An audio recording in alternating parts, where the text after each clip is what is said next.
கடந்த காலங்களில் இருந்த அந்த பிட்டும் தேங்காய் பூயுமாக கிழக்கிலே முஸ்லிம்களும் தமிழர்களும் ஒன்றாக வாழ்கிறோம் என்கிற விஷயத்தை பெருமையாக பேசுகிற ஒரு காலம் இருந்தது. அந்த காலம் இப்ப மாறி வந்து இதுக்கு யார் காரணம் என்றா, தங்களுடைய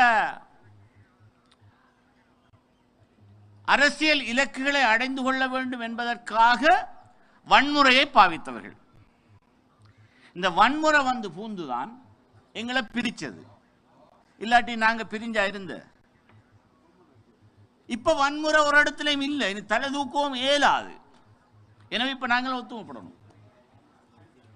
வன்முறையாளர்களை கொஞ்சம் ஒதுக்கி வைங்க. அதுல முக்கியமா வன்முறை செஞ்சவரால் இந்த தேர்தலையும் போட்டிடுறார். அனுரகுமார் திசாநாயக் என்றால்